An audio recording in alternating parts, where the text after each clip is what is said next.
This channel does not promote any violent, harmful, or illegal activities. All content provided by this channel is meant for an educational purpose only. বাংলাদেশে প্রায় 5 মাস জেলবন্দি থাকার পর জামিন সন্ন্যাসী চিন্ময় কৃষ্ণ প্রভু। রাষ্ট্রদ্রোহিতার মামলায় চিন্ময় কৃষ্ণ প্রভুর জামিন মঞ্জুর করল ঢাকা হাইকোর্ট। গত বছর 25শে নভেম্বর সন্ন্যাসী চিন্ময় কৃষ্ণ প্রভুকে গ্রেফতার করে মোহাম্মদ ইউনুসের পুলিশ প্রশাসন। দেওয়া হয় রাষ্ট্রদ্রোহিতা সহ একাধিক মিথ্যে মামলা। জেলে অসুস্থ হয়ে পড়েছিলেন সন্ন্যাসী। এই প্রেক্ষাপটেই এবার চিন্ময় প্রভুর জামিনের আবেদন মঞ্জুর করল বাংলাদেশের আদালত। যদিও চিন্ময় প্রভুর জামিন আটকাতে মরিয়া ইউনুস সরকার, জামিনের বিরোধিতা করে সুপ্রিম কোর্টে যেতে চলেছে ইউনুস সরকার।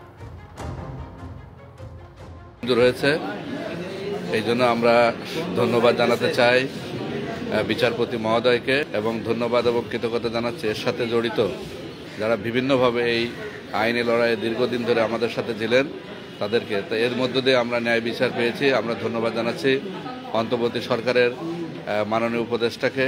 আমরা ধন্যবাদ এবং কৃতজ্ঞতা জানাচ্ছি সরকারের সকল উপদেষ্টাকে।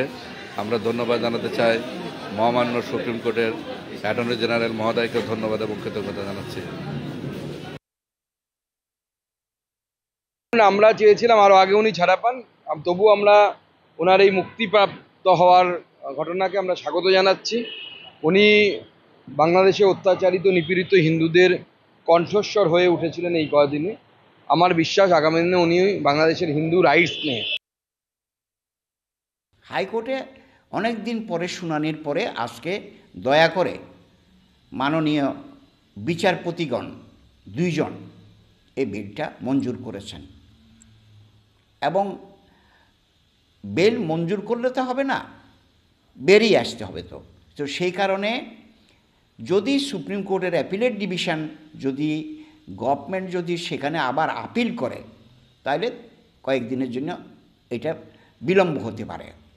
তো এটা এখন বোঝা যাচ্ছে না গভর্নমেন্ট যাবে কি যাবে না, তবে যেতেও পারে।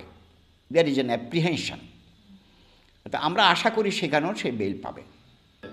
খুবই শক্ত একটা ব্যাপার ছিল এবং সেই কারণে আমাদের অনেক সমস্যার সম্মুখীন হতে হয়েছে।